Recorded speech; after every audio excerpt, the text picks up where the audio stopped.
am excited because the Lord blessed me with yet another day, planted my feet on the floor, and got me on over to this Block Talk radio station so I could be with all y'all, our WBOK family of listeners. I got a guest for you today.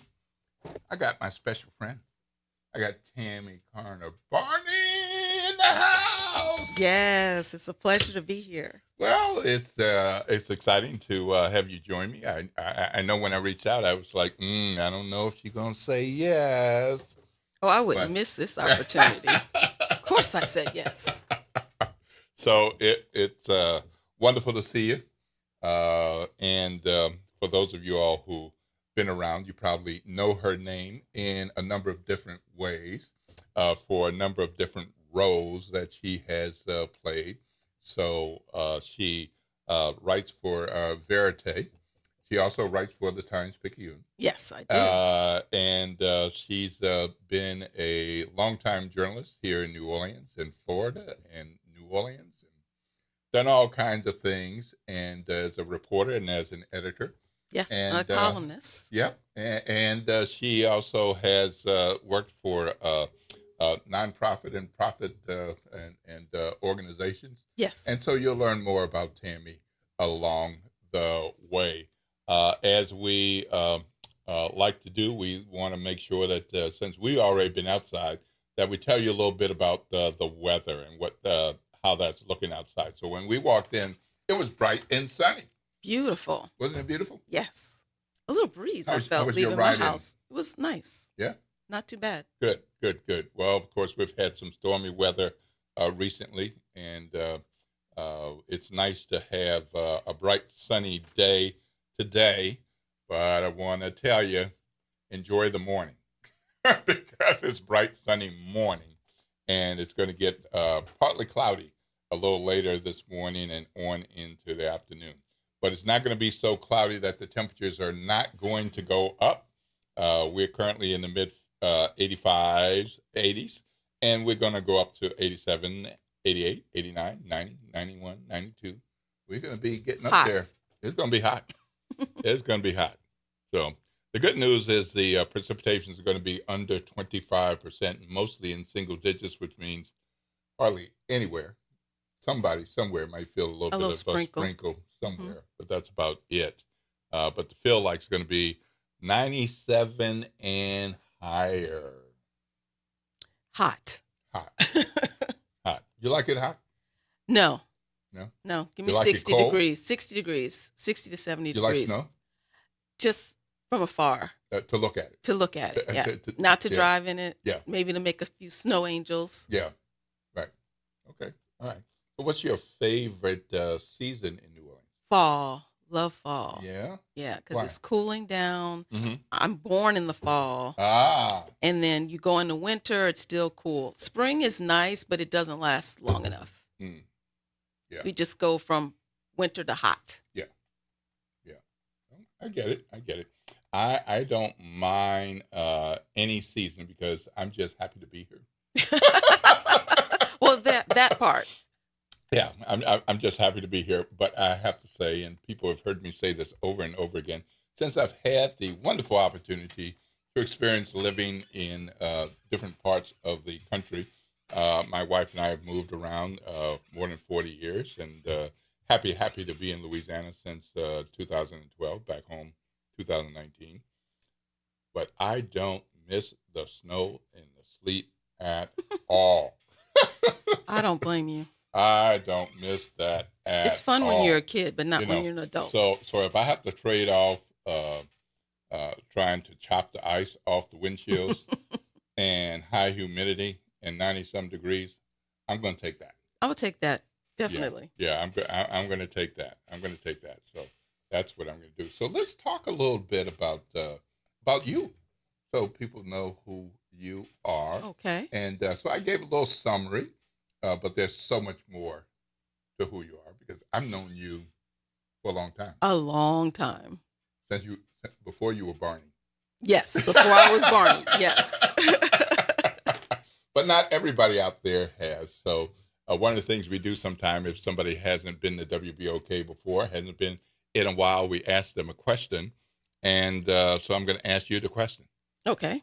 Who your mom and them? My mom and them are they Who your people? are Charlene and McKinley Collins, and actually they were born in Monroe, Louisiana. All right, from Monroe. Yes. Chuck. You hear that, Chuck? And then they moved separately to Detroit, Michigan.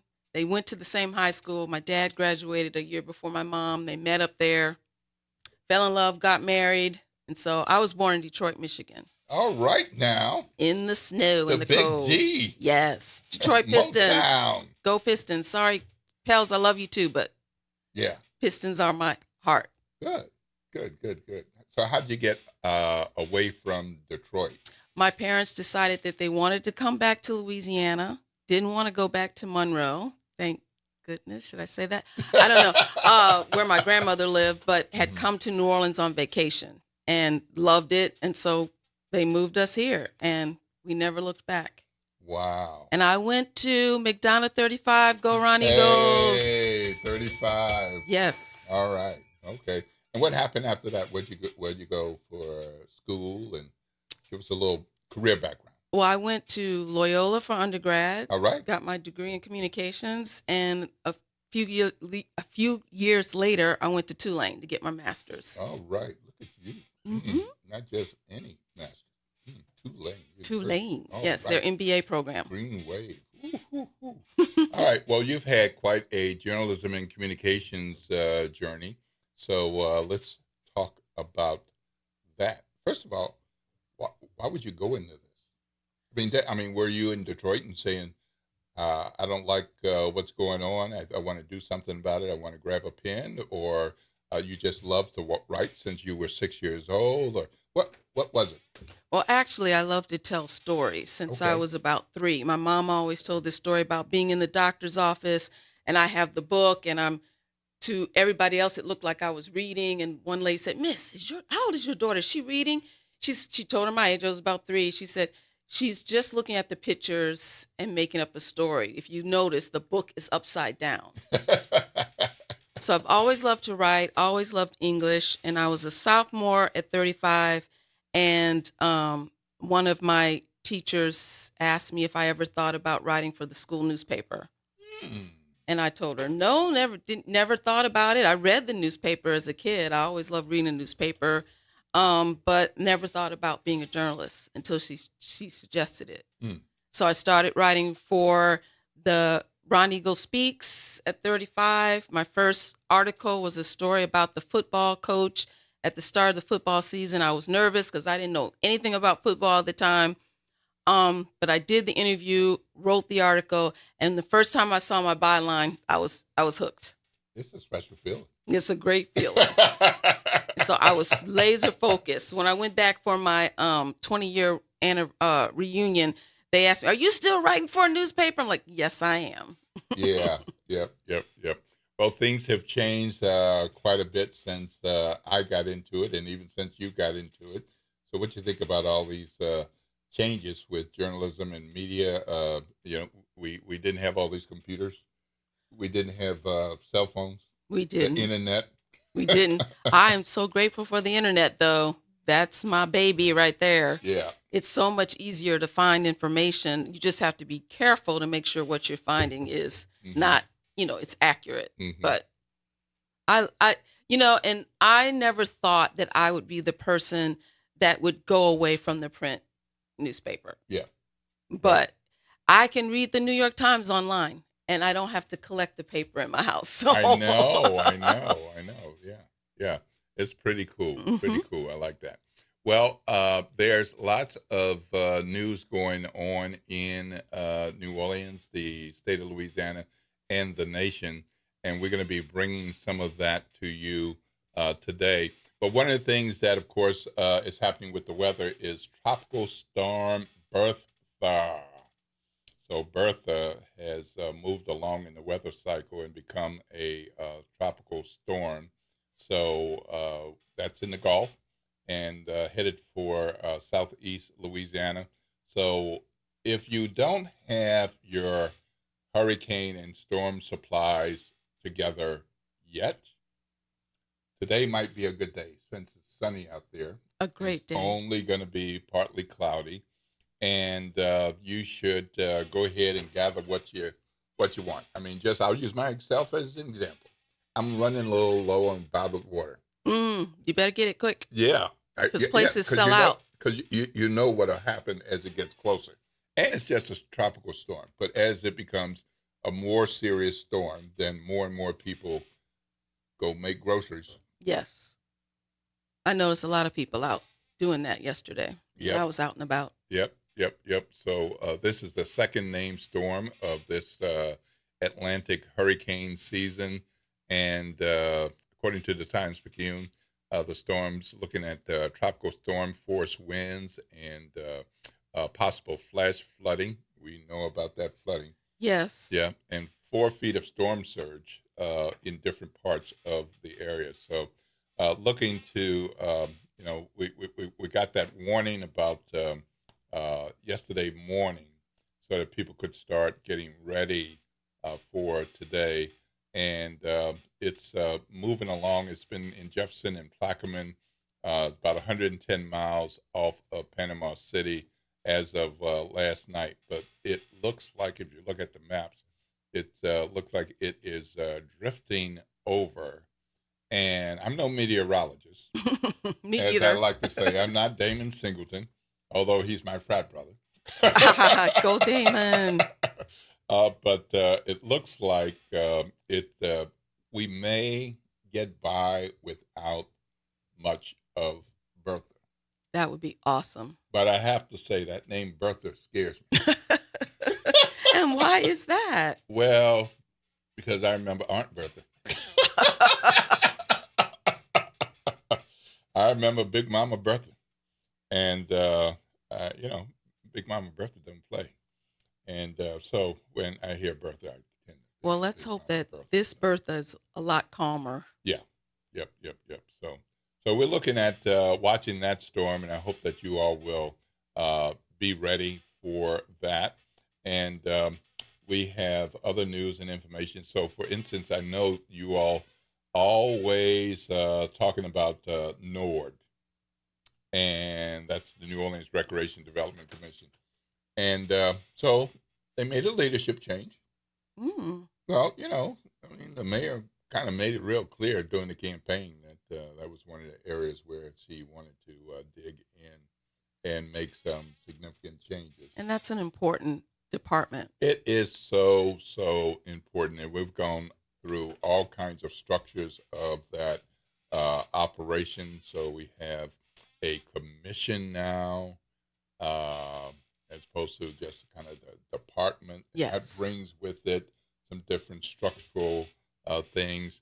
The very well respected CEO, Larry Barabino, um, stepped down and moved on to the housing authority, and so that leaves a big void. And so there's speculation about, okay, well, who's going to succeed Larry, Hmm. because it's a big job. It is huge, It's a big job. So many people depend on it, and on you. especially our young people. Absolutely. So the foundation announced on yesterday that they are opening a national search. Well, a national search. Okay. National search. Now there are people here who say we have plenty qualified people right here. And we do? We do. But keep in mind, NORD has changed. So Yes. just because you played at this NORD playground and went to NORD swimming here, it's not the same organization Yes. that it was. Hmm. Plus, just because you played there as a kid doesn't mean you should run the whole thing. Absolutely. We're talking about millions of dollars. Millions. Yeah. So, And but it doesn't hurt to just, cast a open wide things net. up. Yes. Yeah. So, what?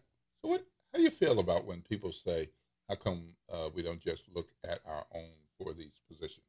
I just And think it's not just NORD. I mean, just a number of things. I mean, but with kind of a common refrain. I believe in giving to our own, but as someone who moved here from another place, you just get a different perspective, and that's never a bad thing. Sometimes you need that different perspective Hmm. to help you see blind spots that you may have because you've Hmm. gotten used to things just being the way they've always been. Hmm. Hmm. So I'm never opposed to just seeing who's out there. And then after you go through all the candidates, local and those who aren't local, you might end up on the local person, but it doesn't hurt to just see what else is available. Yeah, yeah, and you might get some ideas Hmm. because people come with their pitches, their backgrounds, their experience. Here's how we fix this problem. Oh, we hadn't thought about that. Even if you Yes. don't pick them, it's a Get good some idea. ideas. Yeah, get some Absolutely. ideas. So that is going to that has commenced. And so, if any of you all are interested in being the next chief executive officer, then check it out and see what is happening with that search. They have hired Louisiana-based consulting firm AM Corp International. I haven't Oh, heard of them wow. before, I haven't either. but I'm going to look them up. Not because I want that job. You don't want the job. No, no. I that's not my lane. Hmm. I mean, nope, nope, Nope. nope, nope, nope, no. I was one of those little black boys who they didn't want to pick for the basketball team Why? because I couldn't play. You've got the height, though. I do, and that's what they would say. They're like, "Come Hmm. on, come on, come on." And as much as I tried, I got better, but Hmm. No, I couldn't no, dribble and no. walk at the same time. Yeah, So, right. Yeah, so that was not my thing. So, but I developed some other skills. And absolutely. happy to have exhibited those. And I enjoy sports, although I'm not a deep, deep, deep sports knowledge person. But I enjoy good games and matches and all of that kind of I thing. love all that. Yeah, yep, yep. So look, we got a great show for you ahead. You're going to want to stay tuned to the Good Morning Show with Tammy and I because we're going to be talking about Nolan Wells. There was a service in Mississippi yesterday, and the investigation is continuing. And we've got some thoughts. Matter of fact, Tammy has something in the newspaper today that Yes. she wrote. It went online this weekend, and I want to hear from her based on this very moving and wonderful piece that she wrote. We're going to look in and see something about what happened yesterday with the Nolan Wells service and some of the folks who were there, including the parents, of course, and Reverend Al Sharpton. And we'll explore the Nolan Wells situation after the break. We also are going to hear from a young lady who was a part of the pitch entrepreneur founder pitch competition at the most recent Essence Festival. So she's one of the pitch competition winners. It just so happens that I went to Essence on a number of days and I sat through the pitch Oh, competition. that was So awesome. I didn't know at that time that she would be on, and I am excited that she's going to be here because she did a wonderful job making her pitch. And there were three winners. She's one of the three, and she'll be here. And we're also going to be welcoming back to the Good Morning Show our New Orleans police chief, Ann Kirkpatrick. Yes. Yeah. So we got lots going on with policing. Things are changing with the drop in crime. Then they can put their people power and resources into some other areas, including speeding. Uh, Drive so we're gonna, slowly out there, y'all. yeah. So we're gonna talk to the chief about that and so much more. It is 7:20 a.m. If you got somewhere to be at 7:30, you got about 10 minutes to get there. Of course, if you got one of those jobs where you can just slide on to the other side of the bed and fire up that laptop, then you just do that. In a minute or two, you'll be at work. Watch out for the kiddos and our babies. They might not be at school or around the schools, but it's summertime, so you don't know where they might be. Playgrounds, swimming pools, in the street, in the neighborhood, or even in your driveway or your parking spot. So please, please, please watch out for them. We want you to get to wherever you're going safely, and we want them to pay attention and stay alive. I am here, Will Sutton, with Tammy Carter Barney, 7:21 a.m. We will be back after the break. Tammy, what's that talk line number if anybody wants to call? It is 504-582-9422. This is WBOK, 1230 a.m., what New Orleans is talking about. All day long.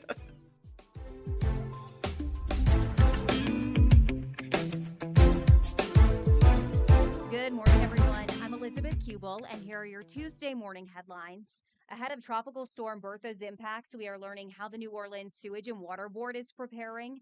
This is top of mind, of course, for so many after just last week, pumps failed, leaving parts of Holly Grove and Lakeview flooded.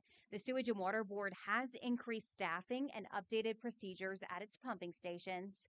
Earlier this month, remember, human error led to pumps going offline at Pump Station 7 in Lakeview and an automatic pump turned off at a station in Holly Grove. The utility says it's made changes to those specific areas. Now, one area that is always a concern, of course, is the Carrollton Underpass, and leaders say a temporary pump has been installed there. Sewage and Water Board leaders want you at home to clear any debris near drains before the bad weather arrives. And new this morning, the New Orleans Police Department is investigating a shooting that left a man hurt in Algiers. Detectives say that it happened around 11:30 last night near the corner of Preston Place and Berkeley Drive. Officers say the man went to the hospital taken by a private vehicle. We are working right now to learn more about any potential suspects. And that is Late nights are made for chillin', and you can do just that every Sunday night at 10 p.m. as DJ Wick brings you The Love Zone. It's the perfect way to top off your weekend with your favorite old and new school ballads. So sit back, relax, and let DJ Wick take you to the Love Zone on WBOK and on the World Wide Web at WBOK1230.com.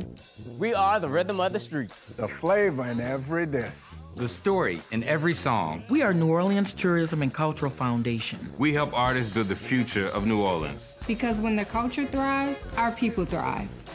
Every note, every brushstroke, every dish is a door opening new possibilities for those who carry our traditions forward. And when we open that door, the whole city moves forward. For New Orleans Tourism and Cultural Foundation, culture is our open door. Ladies and gentlemen, boys and girls, welcome to another open enrollment update. Who do I have on the line today? Hi, you're speaking with Vanessa Scott of BSG of Louisiana. Can you tell us a little bit about what is open enrollment? The open enrollment period is for Medicare members that want to change from one plan to another. Why is open enrollment so important? Because a lot of people missed out on the annual enrollment period. So they need to have a one-on-one review. And if you have questions or concerns about your Medicare plans, what should you do? You just pick up the phone, call 504-621-3687. We even come out to your house. Zero cost to them. Get with BSG of Louisiana for your Medicare review. For church groups, senior communities, or disability organizations, call 504-621-3687. We are an independent insurance agency providing information about Medicare-related insurance plans. We are not connected or endorsed by Medicare or the U.S. government.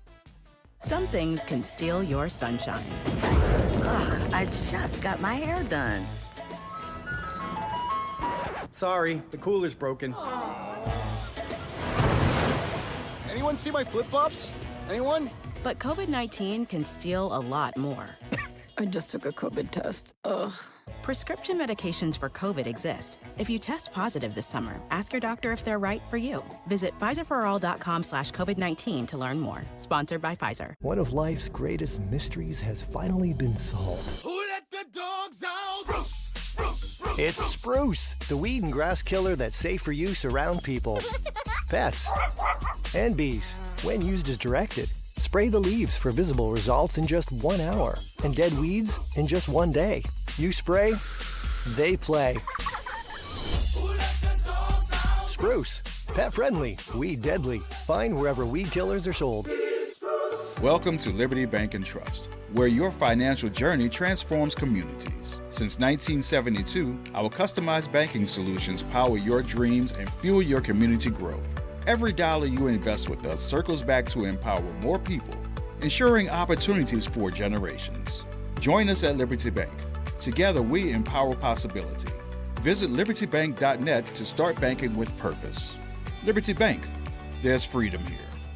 This is your news update for WBOK from WDSU. For all your news and weather, watch WDSU News, New Orleans' leader in live, local, late-breaking news. Today at noon and 4 p.m. We are still watching Tropical Storm Bertha. It is expected to have minimal impacts on our area, but we are still going to see some scattered showers and thunderstorms. In the meantime, we do have to talk about how hot it's going to be for today. Still going to be 94 to 97 degrees, feeling like 110 plus.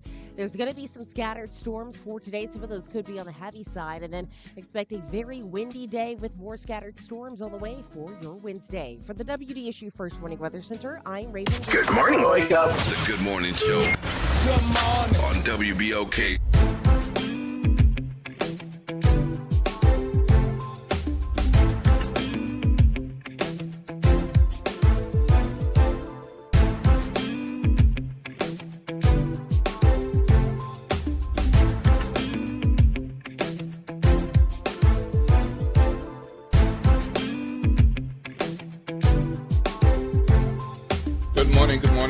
Good morning, New Orleans, and welcome back to the Good Morning Show. I am Will Sutton. I'm here with Tammy C. Good morning. I am so happy to see you again, my sister. It's been a little while. It has been a while. Yep. But I, follow you out there and know a little bit about what you're doing. Thank you. I appreciate that. One thing about social media, you're used to seeing people, and then if they stop posting, you'd be like, what happened? Yeah. I actually went off Facebook for a while, and people were like wondering what happened. Well, it wasn't even that I got locked out. I don't know what the heck I did. It was just really You just weird. had other stuff going on.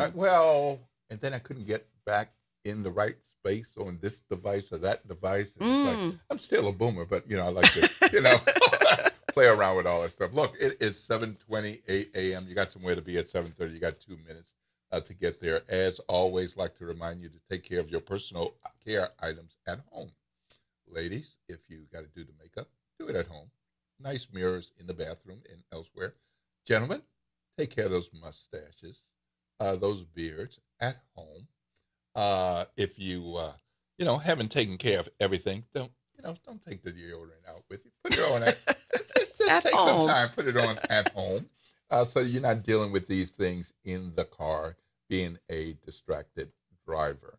All right, get where you're going and get where you're going safely. Look, we all know by now that a young black man went missing, and then his body was found a couple of days later.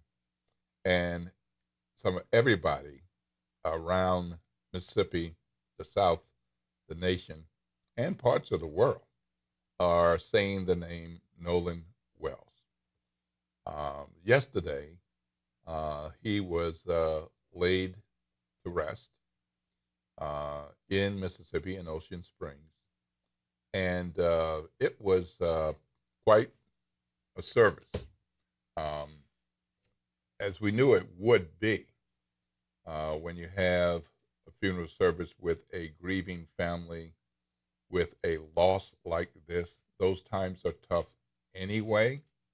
But when you lose a child, and when you lose a child to uncertain circumstances, yes, I have not experienced that, and I would not want to experience that. I've experienced loss, and I cannot imagine that kind of loss. Well, Tammy and I have thought about this, and I really want to bring your attention to a piece that Tammy C. wrote. It's on the front of the living section today, if you want to go ahead and look it up, because we're going to be talking about it in a bit. But first, we're going to bring you a news report from Mississippi from WLOX TV. 18-year-old Nolan Wells was a multi-sport athlete at Ocean Springs High School who went on to play football at Southwest Mississippi Community College. He was loved by many near and far. Today, funeral services were held for the Ocean Springs native who died after a 4th of July trip to Horn Island. Brandy McGill was at today's service and gives us insight on how Nolan is being remembered. Justice for Nolan Wells. Justice for Nolan Wells. Down there.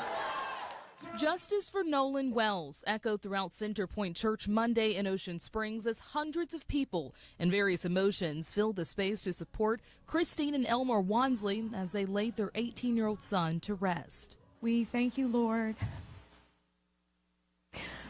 for the beautiful 18 years that you blessed us with him.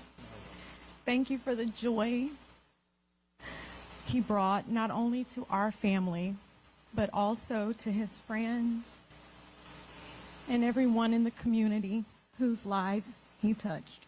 Can we have all of his sisters and brothers to stand? Give the family your love. The crowd steadily grew as family, friends, former teammates, local and state officials, as well as community members came to say their final goodbyes. During visitation time, the melody of worship resonated within many.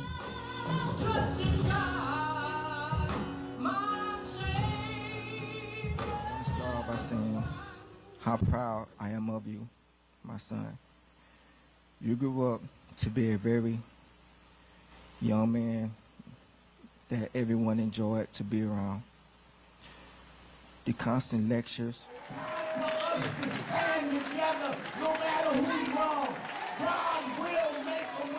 Words from the Reverend Al Sharpton led the service, ultimately calling for transparency and a thorough investigation into the death of Nolan Wells. This 2 weeks after the teen's body was found on Horn Island. Attorney Ben Crump is still searching for answers for the family as to what happened to Nolan when he didn't return home 4th of July. Any parent will want the answers as to what happened to their child. They went on the boat came back, and Nolan washed up on the shore 2 days later dead. When you want answers? When you want transparency? When you want the truth? When you want justice? I mean, is that so much to ask? While Crump demanded justice, Reverend Sharpton called for a new Mississippi. It's time to cut the light on. It's time to get rid of our differences. It's time to let love rule over hate. It's time for a new Mississippi. The memories are what Nolan's parents are left with, and his mother, Christine, never wants her son's name to be forgotten. As much as our hearts are broken, we find peace in knowing that our son is resting in the arms of the Lord. We will miss everything about him. Nolan's life matters. Nolan's life matters. Nolan's life matters. In Ocean Springs, Brandy McGill, WLOX News Now. Okay, so that was one of the multiple news reports out of Ocean Springs yesterday. There were, it wasn't a open and public, but there were quite a number of friends and family who were there. So it wasn't like it was small. I mean, there were a lot of people in the building, a lot of grieving. But, you know, you can't help but look at something like that and say it's a homegoing only, because there's so many unanswered questions. There was even a remark at one point, we're not trying to make this a rally or a demonstration, but, you know, people want answers. And, you know, at one point, I mean, there were several people who spoke, but Al Sharpton made it clear that there's a reason that people are feeling the way that they are. Fort Greene, like Spike Lee, they were middle class. We was poor. We weren't even poor, we was poor. And we had, Spike don't know nothing about this, but we had roaches. And I remember I went one night and I went in the kitchen. Sister had gone to bed, mother had gone to bed. I looked in the kitchen and I saw these roaches all over the kitchen. Yes, sir. Yes, sir. And I'm looking for the raid. Some of y'all grew up like me, know what raid is. I'm looking for the raid to spray the roaches. I ran and woke up my sister. And I said, there's roaches all over the kitchen. She said, leave me. I said, get up, you gotta help me. There's roaches all over the kitchen. She kind of stumbled and come down the hall and hit the switch and fixing her eyes. And when she looked, she said, ain't no roaches in here.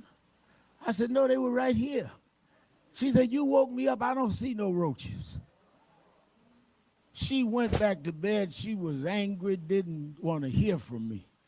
I went back again and looked in the kitchen, roaches everywhere. I went back and grabbed again. I said, come on, you gotta see it, I'm not kidding.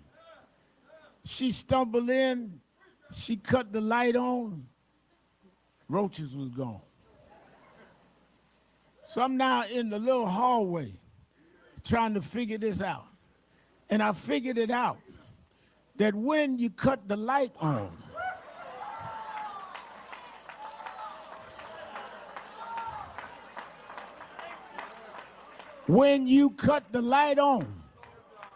the roaches run. I did not come to Mississippi to cause no trouble. I come to cut the light on. All right, Reverend Al. That's Reverend Al. Cut the light on. Cut the light on. We need some light on this situation, for real. Yeah. I'm glad that we reached this point where the family can lay their loved one to rest. But as I wrote in the draft column that I haven't finished yet, he's laid to rest, but this issue is not laid to rest. It is not laid to rest. It is not laid and to rest. Honestly, I don't think his parents will be able to rest or be at peace until they have some answers. Yeah. And there are a lot of questions. And there's just too many things that seem weird, strange, things that did happen and didn't happen after the young man went missing. Missing, yes. But you wrote a fabulous piece. Why, thank you. I mean, just a fabulous piece that I read and read again. I appreciate that. I never have been, and I never will be, a mother, a black mother with a black child, but I appreciate what you brought to it as a black woman, as a black mom, thinking about black boys in this situation, and I'd like you to talk a little bit about what you wrote about.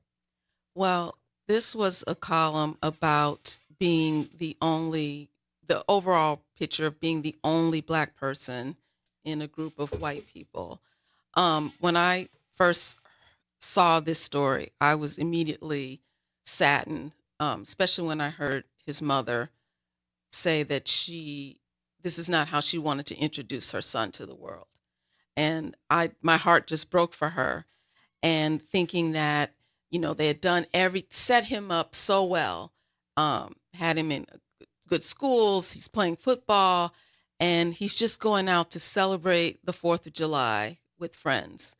And the picture of him with his 3 white friends and him, they come home and he doesn't. Now, I don't know what happened. No one knows what happened. But I feel like a lot of black mothers and families in the situation where their children are the only, that this painted a picture of them, made them pause and think, like, I don't want to put my child in jeopardy in this situation. And it reminded me of my relative who had to deal with this. My daughter was in a predominantly white high school. I didn't have to worry about it as much because her core group, it was a group of black girls mainly. So and when they went somewhere, they knew that they were not to come home without everyone in the group. And I just feel like with Nolan, no one looked out for him when he needed it the most, because why didn't he come home?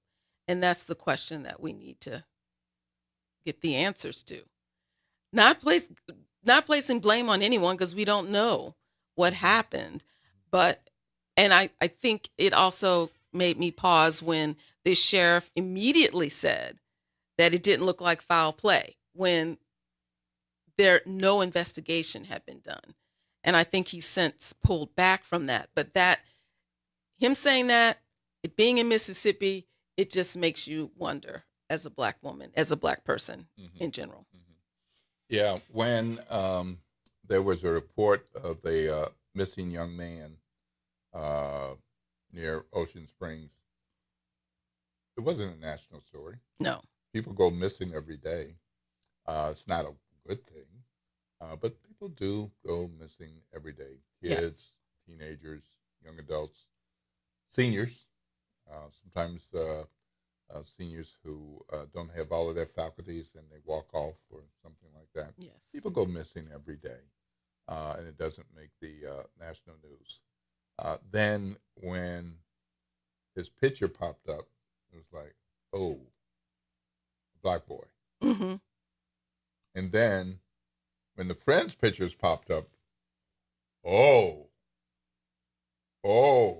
A big O. Yeah.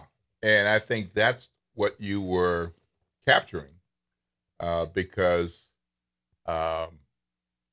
most of us want our kids to appreciate, to respect everybody. Everyone, yes. Everyone. Yes. There's nothing wrong with being loud and Black and proud. Nothing at all. Yeah, but you want that back, Mm-hmm. and you want to know that somebody's got your back. Yes. And there are safer spaces than some others, and you want to feel comfortable that your kid is going to be okay, and you want to let them go as they become older. Yes, you want to give them some freedom. Some freedom and some space. But when race is involved, you want them to be cautious. You want others to be cautious. And you want, in this case, the right friends to understand he ain't like you. Yes. Yes. Yep. So how was this making you feel as a mother? You got to some of that in the piece as well. Well, I'm a mother of a daughter. I don't have any sons. Right. But I tell you, it just no parent should bury their child. That's not the natural order of things. And then to have it happen where you have no idea how your son lost his life. He left happy, having fun with people he's gone to this island with before. Yes. And so I'm sure his mother, his father thought, oh, this is just he's gone out here before and he's always come back. And this time he didn't. Mm-hmm. And they just want answers. I saw that some people were concerned that Ben Crump had been brought in to the case and Al Sharpton. Say what you want to say about them. Because they were brought in, more media attention was given to this. Absolutely. It went from no foul play to full-fledged investigation. Yes. Absolutely. Well, look, we're going to take a break, and when we come back, we'll see what Al Sharpton had to say about this situation, because young man's laid to rest, but this issue is not laid to rest, and Al Sharpton raised some good points. It is 7:45 a.m. I'm Will Sutton here with Tammy C. We're going to take a break, and when we come back, we'll have more conversation about that. And if you want to weigh in, we certainly would welcome your call. Yes. What's that talk line number, Tammy? It's 504-582-9422. Say it again for the people in the back. It's 504-582-9422. This is WBOK 1230 a.m. What New Orleans is talking about.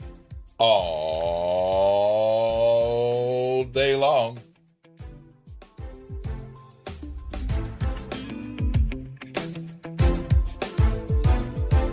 Missed a show? Want to hear that guest everyone's talking about? WBOK is now streaming on all your favorite podcast apps. Just search WBOK Media, hit download, share with a friend, and don't forget to rate your favorite shows 5 stars. Because when our voices are heard, our impact grows. Life has a way of shifting priorities, changing needs, and pivoting plans. Home Bank is there for all of them. Their bankers partner with you for every step along the way, from understanding your needs to celebrating your success. Home Bank is invested in the vibrant spirit of our community and in you. So partner with them. Stop on by any banking center in the greater New Orleans area or visit home24bank.com to get started today. Good for business, good for life. Home Bank, a member of the FDIC.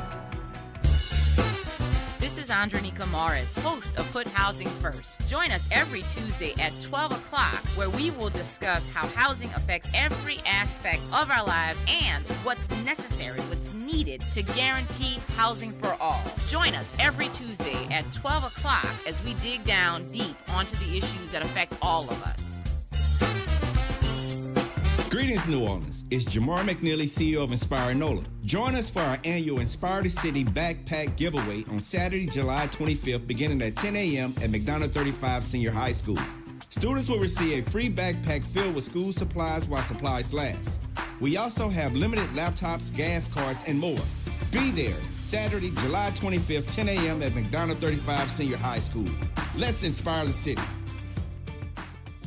Well, Saints of God, this is Pastor David Impartan Sr. coming to you over the airways of WBOK, your favorite host of Change Your Water, Change Your Mind. I want to invite you to our show every Saturday from 1 o'clock to 2 o'clock p.m. That's Change Your Water, Change Your Mind. I want you to invite your family and friends to a broadcast that's designed to change your life, the way you think, the way you act, and what you eat. We want you to tune in every Saturday at 1 o'clock, WBOK, 12:30 a.m. See you on Saturday. Good morning, Wake Up. The Good Morning Show. Good morning. On WBOK.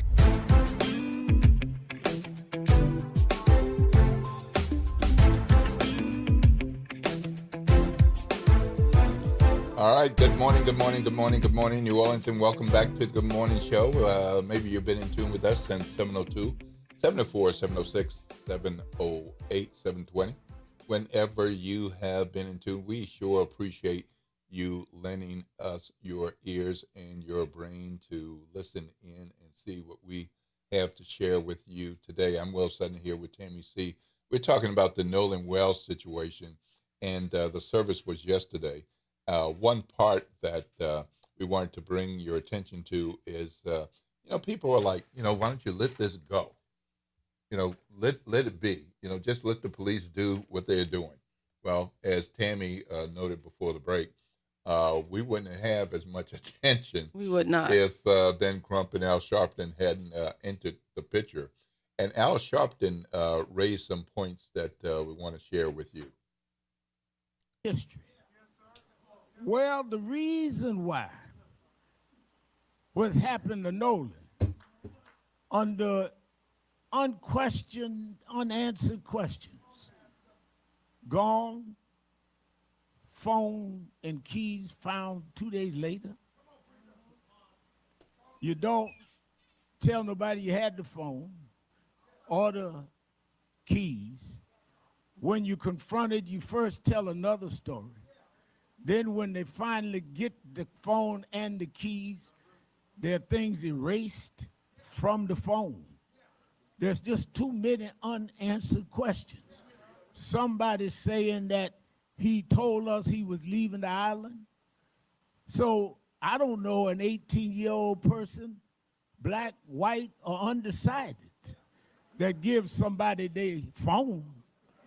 I'm a lot older than 18. I wouldn't trust Crump with my phone.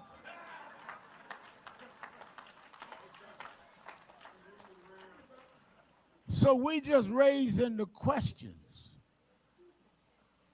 Where is my brother?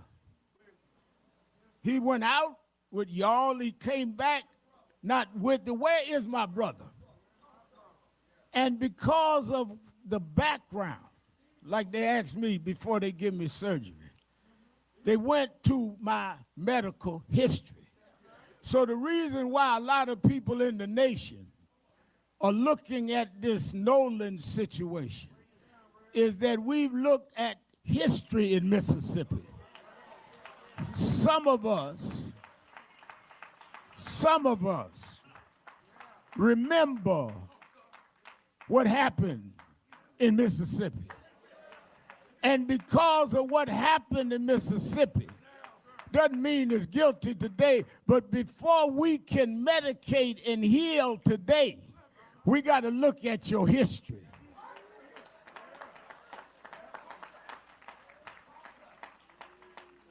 Because history will decide, can you handle the medication? I look back into history, and I noticed that Emmett Till happened here. All the way to Medgar Evers happened here. Based on the history, we got to be able to dig deep. We can't have people in law enforcement saying there was no foul play before an investigation. We got to look at the history.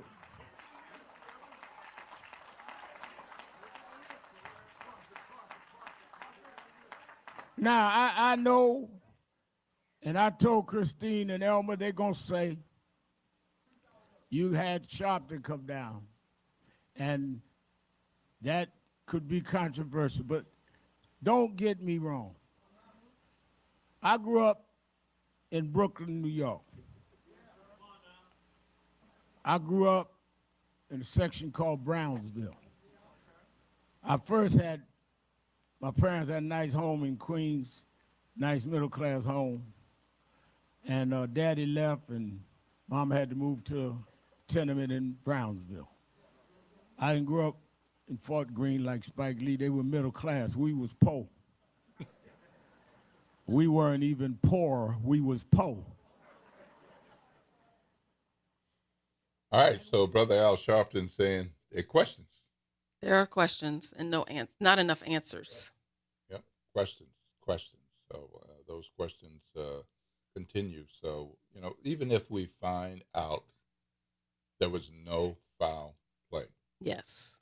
How do we reach such a conclusion that there was no foul play? We need answers to a number of questions that remain, like a young man giving his cell phone to somebody. Yes. Somebody else having his keys. Yes. Somebody decides after he's missing and before he's found, I better delete things from my cell phone. Yes. And things were deleted from his phone. And deleted from his phone. If there was no foul play, no foul intent, nothing wrong, why would these things happen? And that is why there's so much attention drawn to this. And based on what Al Sharpton said, the history of what's happened in Mississippi. Mm-hmm. Well, the investigation is going on. One of the things that happened yesterday as a part of the eulogy, Al Sharpton and the National Action Network put up $50,000. $50,000. That's a lot of money. For anyone who could provide information that leads to the arrest and conviction of somebody responsible for this situation. Want to make sure you all heard what he said. And he did not say a tip. Right. He did not say more than a tip. It's not, I saw this or here's a piece of video. No, arrest and conviction. So this is not going to happen in like a day or two, but if that is some pivotal evidence, some pivotal information. And then Tyler Perry agreed to match that. While it was going on, Al Sharpton got a text from Tyler Perry while he was there, right up front, and Tyler Perry said he would match it. So now there's $100,000 out there. That's certainly quite a bit of incentive. I mean, we have some local Crime Stopper rewards that are out there sometimes for $500, $1,500, $2,000, $3,000, and it's $100,000 for someone with the right piece of information. It's just sad that you have to rely on cash for people to just come up and, speak up. Yep. Well, we certainly pray for the Wells family. One of the things that I appreciated about yesterday's service, it was, no surprise, heavily Black, but there were white people in the audience. Yes. And I appreciate that there were white people in the audience who were comforting the family and supporting the family, and a number of people who knew Nolan Wells.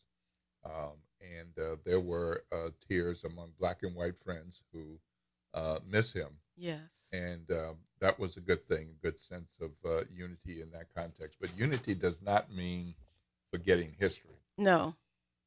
You can't forget history, because that's what causes you to repeat it. You need to remember it all. So with this piece that you wrote, which people can find online at NOLA.com, if somebody reads from beginning to end, what do you want them to walk away with? Just an understanding of why this resonates so much with Black families and Black parents. Not trying to put any blame on anyone. It's just what we're feeling, give you some insight into what we're feeling. I've already received some response of people saying they don't want to read any more of this racist stuff. And I thank everybody for reading and commenting. I don't necessarily agree with some of the response I got, because I feel like Black people should be able to express what they're feeling as well, and that it's valid. And it doesn't mean that we dislike white people or anything like that, but we do have different life experiences, and that we need to share them. Indeed. All right. Well, we're going to be moving on, taking another break. And when we come back, we're going to talk with the founder of Top Tutors for Us. A lot of people, thousands and thousands, hundreds of thousands went out for the Essence Festival on the July 4th weekend. Well, this young lady walked away with cash. Love that. Love that for her. Walked away with cash. She's got a wonderful business that's all about educating and lifting our kids up, and we're going to talk with her after the break. So stay tuned right here at WBOK. I'm Will Sutton here with Tammy C. And Tammy, what's that talk line and people might want to call before we're out of here at 9? Call us at 504-582-9422. This is WBOK, 1230 a.m., what New Orleans is talking about. All day long.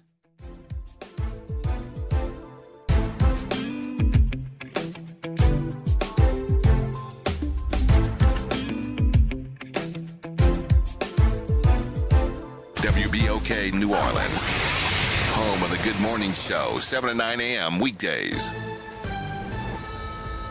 I'm Bree Wood with BIN News Now. Texas Attorney General Ken Paxton has agreed to debate Democratic Senate candidate James Tallarico, Texas GOP strategist Benny Manchillo.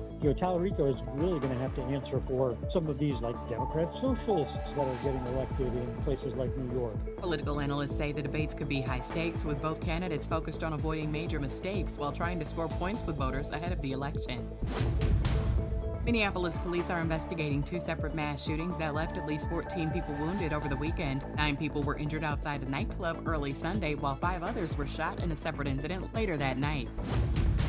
And Angel Reese is responding after Toronto Tempo coach Sandy Brondello called her a protected species during a heated WNBA game. Brondello has apologized and has been suspended 1 game, while Reese says she appreciates the support she's received. Get BIN News Now, on demand 24/7 on the iHeartRadio app. Good morning, wake up. The Good Morning Show. Good morning. On WBOK.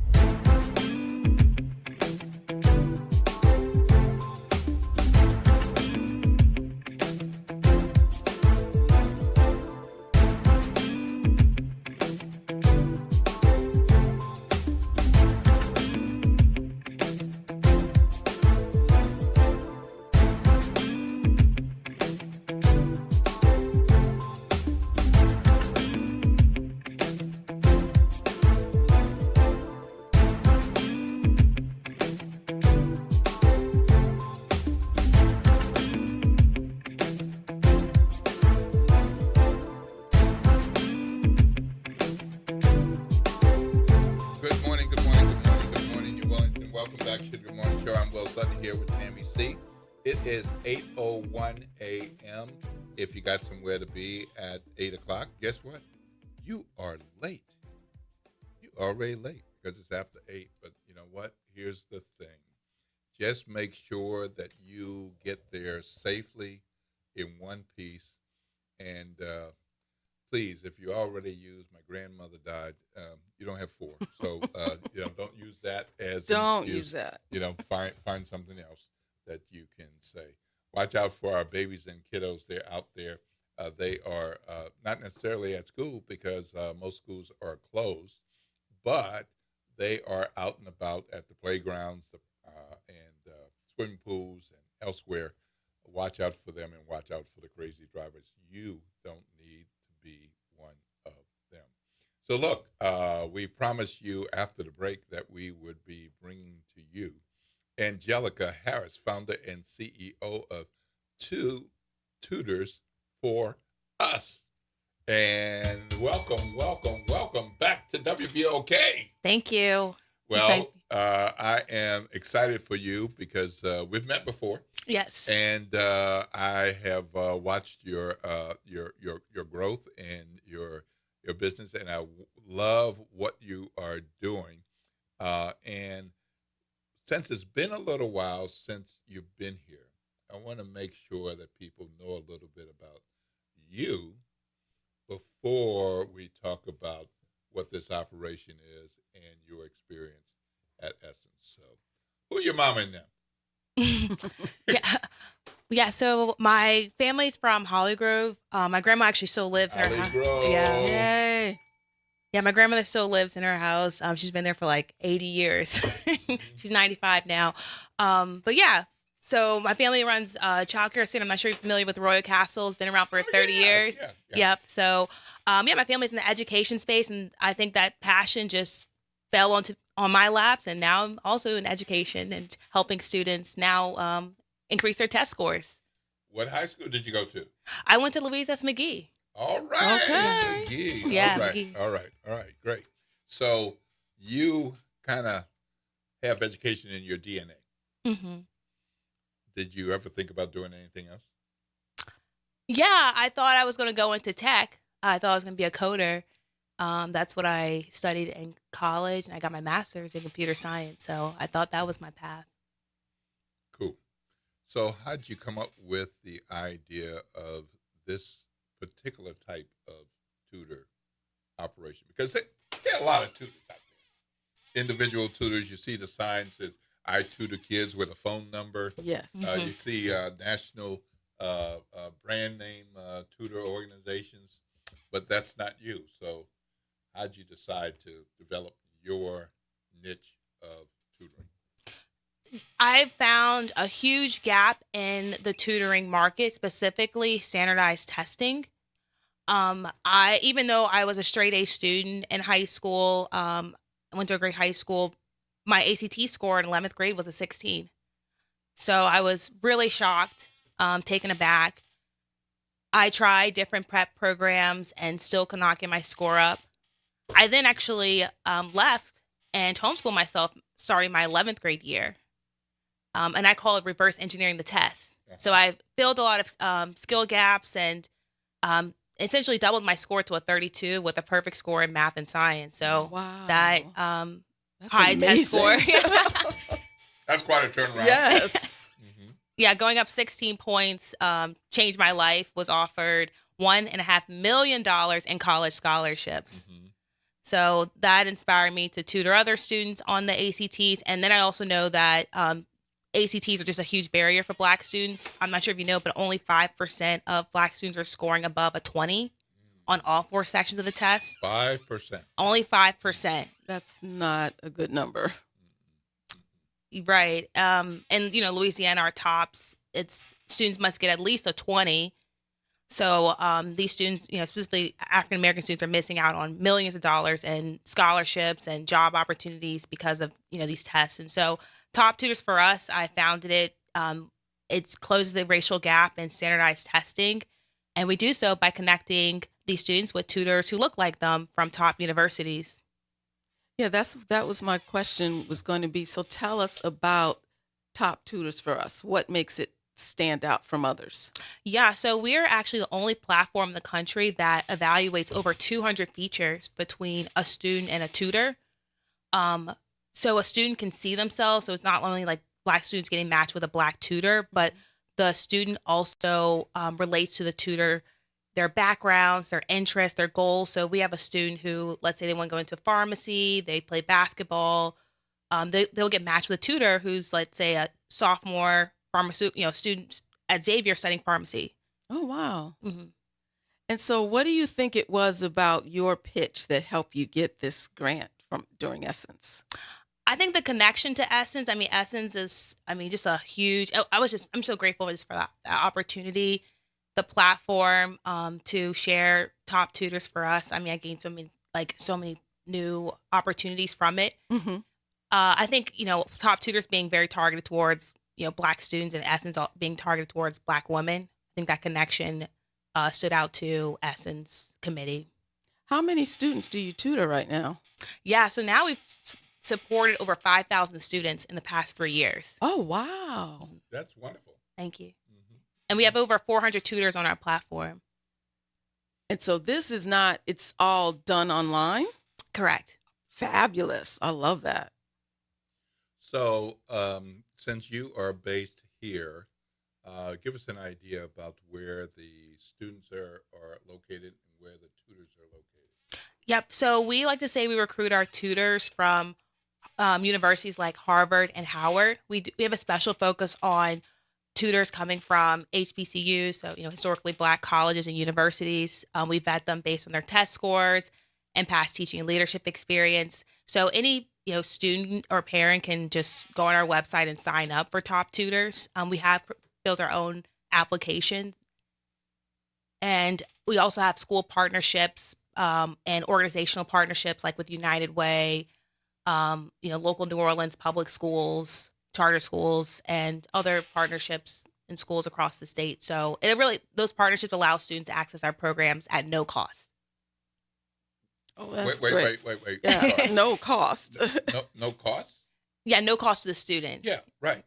So how are you able to do that? I think I know, but for those who are listening who heard no cost, how does that happen?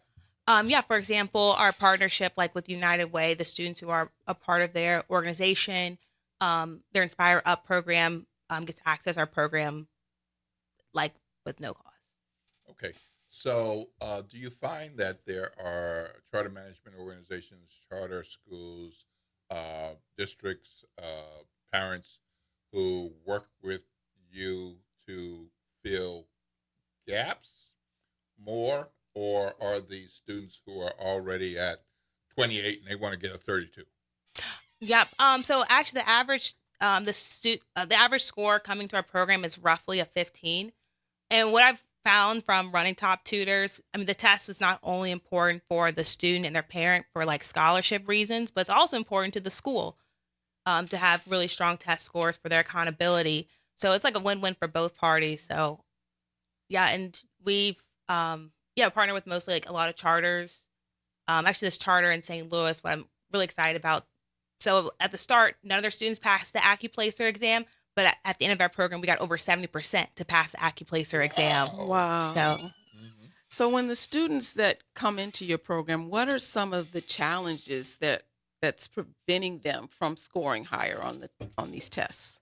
Yeah. And so when we think about standardized tests, well, like Black students are at a disadvantage. So that's like our whole premise, like, Black students are at a disadvantage. Just our schools just aren't as well funded and so many other systemic things. So we really focus on building students' academic skills. So we call ourselves like a holistic approach to increasing test scores. So most programs just focus on, all right, let's just teach strategies. But, if students have, let's say there's some foundational things that we can improve, that really prevents students from understanding the test. So we focus on building their math skills, their reading skills, their writing skills, and then teach them the test. Because I think when I was doing that, I didn't score that high on my test, but they didn't have to be as high when I went to college. But I was just terrible at taking standardized tests because the time thing, and I would just freeze. So do you find that students still have those type of issues too? Oh yeah, we have many cases of students who say they have test anxiety. And so what we do is actually have assessments for our students every week. So students can actually, you take a portion of the test under a time condition and get a predicted score with a diagnostic report so they know their strengths and weaknesses. That is so cool. So how often how many times a week do the students receive the tutoring? Yeah, between 2 and 4 times per week, and then they have the assessment on Saturdays. That's amazing. I love it. So tell us about this New Voices and what that is, because I heard about it before, and I did some targeted Essence Festival visiting this year. So this was the first time that I went to every single day of Essence Festival. Very good. And every single night of Essence Festival. So I was worn out Monday and Tuesday. I was just worn out.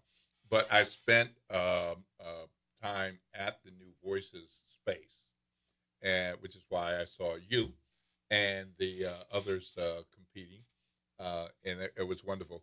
But I came to understand that there's this larger New Voices thing that exists, this ecosystem of founders and entrepreneurs. So it wasn't just, here's some smart, cool people with a pitch.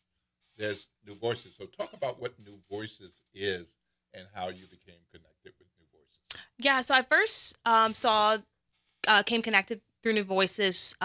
Last year when I went to Essence, I saw the pitches and I saw the booth. I've been going to Essence for years, but yeah, that was just something brand new. And I saw the pitches. I was like, wow, this is just such a amazing platform. And I'm glad Essence is giving founders this space. And we also know that, Black women, the fastest entrepreneurial group in the country. So I think I love it. Yeah. And I guess I was really, excited to have the opportunity to pitch. There was hundreds of people watching, so I was really nervous, but it turned out really well. Well, you did a great job. I was there. So tell us a little bit about what New Voices is. So you saw and learned about them last year. It's a part of Essence Ventures, and it's for founders and entrepreneurs. What attracted you to it, and what kind of opportunities did you have with New Voices before you were chosen to do the pitch? Yeah, so New Voices allows. So now that once you get into the program, you get mentorship, resources, connections to capital opportunities, which is really important to growing a business. And then also additional opportunities to, pitch your business in front of partners. And not just at Essence Festival. Yeah, not just at Essence. So, outside of that.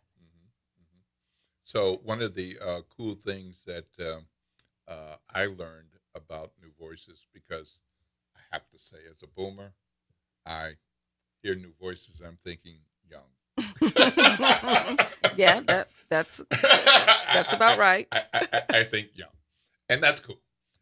But what I learned going to this year's Essence Festival about New Voices is it just means new.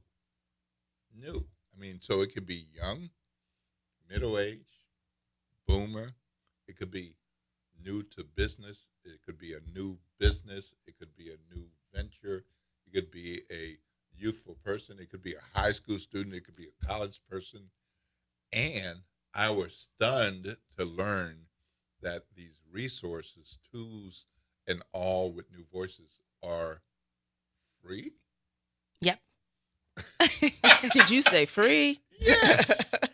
It's like, that's amazing. So you have the opportunity to talk with people who are already successful. Mm-hmm. And the leaders say it's business agnostic. In other words, you don't have to be in tech.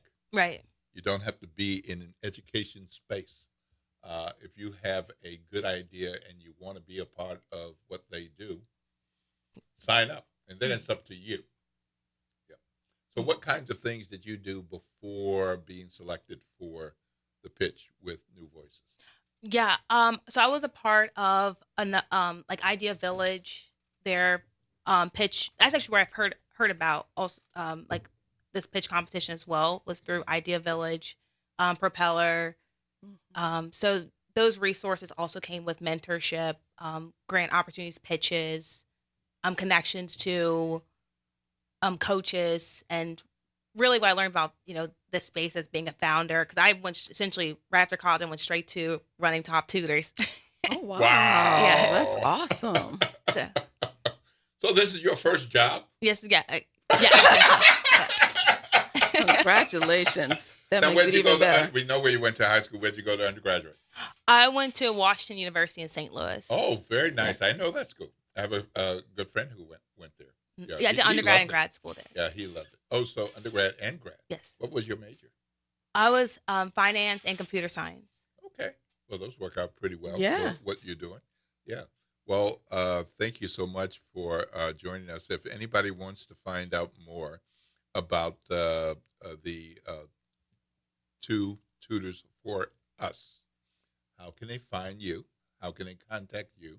How can they learn more if maybe their young one is someone who, I'll say, qualifies for the services and opportunities you have to offer? Yep. They can visit us at toptutorsforus.com. Also on our socials, we're on all platforms, so Top Tutors for Us. And my name's Angelica Harris, so they also can search me anywhere. Okay, So- one more question now. You won $10,000. What you gonna do with $10,000? Ooh, great question. I'm really want to just get the word out about, more So some marketing. marketing? Yeah. Yeah. Okay. Well, To parents. investing in the business. Mm-hmm. Okay. Good. Wonderful. Wonderful. Well, thank you so much for joining us here at the Good Morning Show, and best of luck with the good work that you are doing. 70% success in such a short period of time is wonderful. That's wonderful. 16 to 32 is incredible. Incredible. And taking folks who are in the teens on up to closer to 20 and into the 20s is wonderful, giving them more scholarship and therefore educational opportunities. Yes. I love it. I love it. I love it. So thank you you. so much for joining us here at the Good Morning Show. I'm Will Sutton here with Tammy C. It's 8:19 a.m. When we come back, we'll have more news and information for you. And we need to check in on Bertha and see what the heck is going on with Tropical Storm Bertha. But meanwhile, we got some time to hear from some of you. Of course, we are on the radio at WBOK 1230 a.m., but we are also streaming live on YouTube and on Facebook Live. So if you want to tune in, we got multiple platforms for you. Tammy C., what is that talk line number? It is 504-582-9422. This is WBOK 1230 a.m., what New Orleans is talking about. All day long.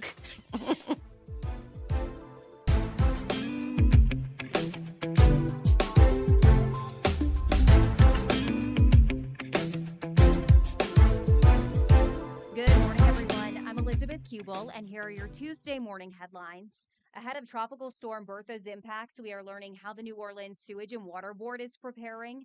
This is top of mind, of course, for so many after just last week, pumps failed, leaving parts of Holly Grove and Lakeview flooded. The Sewage and Water Board has increased staffing and updated procedures at its pumping stations. Earlier this month, remember, human error led to pumps going offline at Pump Station 7 in Lakeview and an automatic pump turned off at a station in Holly Grove. The utility says it's made changes to those specific areas. Now, one area that is always a concern, of course, is the Carrollton Underpass, and leaders say a temporary pump has been installed there. Sewage and Water Board leaders want you at home to clear any debris near drains before the bad weather arrives. And new this morning, the New Orleans Police Department is investigating a shooting that left a man hurt in Algiers. Detectives say that it happened around 11:30 last night near the corner of Preston Place and Berkeley Drive. Officers say the man went to the hospital taken by a private vehicle. We are working right now to learn more about any potential suspects. And that is a look New forward Orleans, at are you ready for a Headline voice that says what you're thinking? Who that, you might ask? Arrington Gavin. That's right, I'm your guy, host of the Arrington Gavin Show, giving you so much filled with bold opinions, real conversations, and zero sugarcoating. We're going to be diving into the issues that matter, politics, pop culture, and all the above, unfiltered and unafraid. Catch the Arrington Gavin Show weeknights from 7 p.m. to 8 p.m., Monday through Fridays, right here on WBOK, what New Orleans is talking about. Climate Hope NOLA presents this month's climate keyword, adaptation. Climate adaptation means preparing our communities for stronger storms, hotter days, flooding, and rising water.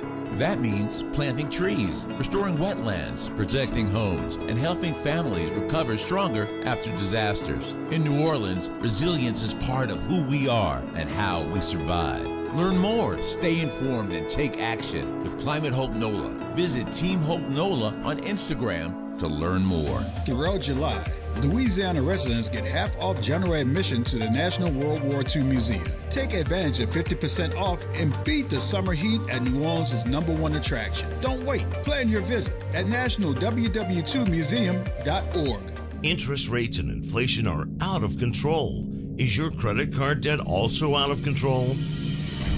It's time to resolve your debt and take back control for a lot less than what you owe. If you have $10,000 or more in credit card debt, then you need to call us right now. Debt Fix Pros can significantly reduce the amount you owe, and you could be debt-free faster than you think. I knew we had to do something. Our debt was growing. It was getting out of control, and we just didn't know what to do. We saw an ad for Debt Fix Pros. We called, and they showed us how fast they could get us out of debt. It really was amazing, and now we're back in control. Call now, and we'll show you how easy it is to fix your debt. The call and consultation are free. Call Debt Fix Pros right now at 800-311-5977. That's 800-311-5977. 800-311-5977. This is The Law in Your Legacy. I'm attorney Pete Hamilton. I'm attorney Ryan Hamilton. Losing a loved one is tough enough. Do you really want your family dealing with court battles and paperwork on top of it? Whether you choose a will or a trust, think ahead. Take care of your family. Let them focus on healing instead of headaches. This is not legal advice. That's just a tip brought to you by Liberty Bank and Trust. For more information, go to libertybank.net or contact us at 504-915-5016. This is your news update for WBOK from WDSU. For all your news and weather, watch WDSU News, New Orleans' leader in live, local, late-breaking news. Today at noon and 4 p.m. We are still watching Tropical Storm Bertha. It is expected to have minimal impacts on our area, but we are still going to see some scattered showers and thunderstorms. In the meantime, we do have to talk about how hot it's going to be for today.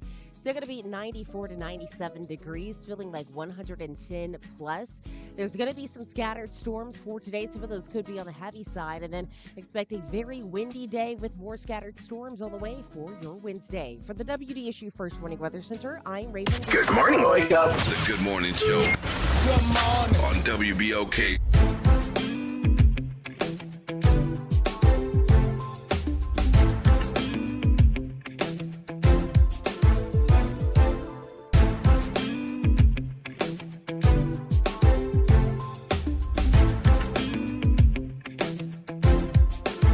Good morning, good morning, good morning, good morning, New Orleans, and welcome back to the Good Morning Show.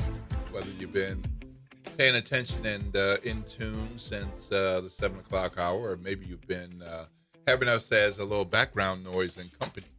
But I'm Will Sutton. I'm here with Tammy C. Good morning, good morning, good morning. You are still here. I'm still here. Yeah. How's this couple hours going? We're not done yet. I love it. I'm having fun. Okay. Good. It is 8:25 a.m. You got somewhere to be at 8:30. You got about 5 minutes to get there, so be safe and watch out for the other folks, especially the crazy drivers. Hey, look, we told you that the weather's looking good right now. It's going to be partly cloudy, but weather is always changing, so we've got something called Bertha out there. So I asked our friend Damon Singleton if he could give us an update. Good morning, Damon. You on with Will and Tammy C. How are you, sir? I'm great, Will and Tammy. Good to hear from you guys. Good. So, man, we know weather changes every day, and it's already mid-July, late July, and we haven't had a serious storm thus yet. But hurricane season, of course, still has months to go. But we've got something called Bertha out there. Should we be concerned? Well, Tropical Storm Bertha, of course, anytime there's a tropical storm or a hurricane or just a strong low pressure area headed our way, we should be paying attention to that. This particular storm, it got stronger overnight, so the winds are blowing at like 50 miles per hour now. The pressure has dropped off a bit, but it's still having some issues with organization. So while it's probably going to get a little bit stronger before it gets here, it shouldn't become anything too great. And as it gets closer and closer to the coastline, it's going to encounter a lot more wind shear and a lot of dry air as well. So all of that should displace most of the rainfall, precipitation to the south of the storm itself. So looks like the storm is probably going to make its way over Plaquemines, Lower Jefferson, and parts of Terrebonne Parish over the course of Wednesday. And we're probably going to be feeling the effects, late Wednesday morning, and then it's going to be an all afternoon and evening kind of event for us. The people that are down in Grand Isle for the Tarpon Rodeo, they're probably going to feel more of the effects than the rest of us across southeast Louisiana. I don't think you're going to see much activity at all across the North Shore. And here in the city, it's probably going to be wind mostly, 25 to 35 mile per hour winds, gusting up to maybe 40, 45 miles per hour. And then the rain's going to be kind of in and out. And there may be some pretty heavy downpours as well at times during the afternoon. But, most of the rainfall, the worst of it is going to be should be passing well to the south of us. So, midweek for a lot of people is Bible study. Not everybody. Some people have it on Tuesday, but a whole lot of people have it on Wednesday. Should people prepare for a precipitation, or should they not worry about that? Well, we're going to have rain, and we're going to have wind. And the better thing to do when there's a tropical storm moving across southeast Louisiana is to stay home. Okay. That said, it doesn't look like it's, especially if you're in the city, uptown, downtown, Metairie, East New Orleans. Well, East New Orleans is probably going to see, bigger effects than the city will. But in those areas, there shouldn't be too great an impact. But you can expect, windy conditions, and you can expect showers and storms kind of on and off throughout the afternoon and possibly the evening as well. But the worst of it is going to be, Plaquemines Parish, Lower Jefferson, Terrebonne Parish, Lower Lafourche, and all those areas. Mm-hmm. All right. Well, thank you so much for sparing some time with us to update us on Tropical Storm Bertha. If people want to pay closer attention to what Damon Singleton has to say and has to share, where can they find you? I'm at NOLA.com. I'm the senior meteorologist for the Times-Picayune and NOLA.com. So if you go to NOLA.com, check me out every day on Wake Up NOLA or just the NOLA page on Instagram. All right. Very good. All right. Lord's blessings, sir. Have a fabulous day. Thank you, man. Talk to you later. All right. Bye. All right, folks. It's 8:30 a.m. This is Will Sutton and Tammy C. We just got through getting a Bertha update from ace meteorologist Damon Singleton. Does that change your plans for later today and tomorrow? Probably tomorrow. I think I'm going to be out and about today trying to finish getting prepared. Yeah. I think I'm going to have to find a way to make some time to, like I already said earlier, I need more water. I think I'm low on, just the snacky kind of food. Yes. Not the chips. Oh, yes, the chips. I got to stay away from the chips. But just in case power's out, I need food that I can eat without warming it up in the microwave or turning it on the oven or the stove. So I think I have a couple of things, but if I have to think about it, I probably don't have. Right. I probably don't have what I need. Probably don't have what I need. So look for some tuna fish and things like that. So hopefully won't need those kinds of things, but it's New Orleans, so you never know. Never know. You know, one of the things that Tammy and I found interesting in the news today is a piece by my colleague Marie Fazio looking at educators and pay and pay. And there's a big turnover with teachers because of low pay, and a number of them have to take second jobs. I don't think that is a surprise to a lot of people. No, not a surprise. But teaching is it's more than just showing up at the school, waiting for the bell to ring and waiting for the end of the day. I mean, there's all kinds of prep that goes into teaching. Yeah, it's So not a 9 to 5 for sure. it really isn't. And, you know, a lot of times people say you get the whole summer off. Well, you don't know what I'm doing during the school year. And really, they don't get the whole summer off. I mean, Well, that's teachers true, are too. back. They get a few weeks off. They're back, probably getting ready to go back right now to start preparing for the school year. Yep, absolutely. Well, more teachers are having to take a second job, especially early childhood educators. The average in New Orleans is $13.28 per hour. That's really sad when you think about the importance that teachers play in our lives. They shape and mold us. And in many cases, they're with our children more than we are because we're working and the kids are in school. Nearly 1 in 5 of the educators reported looking for a second job to supplement their income.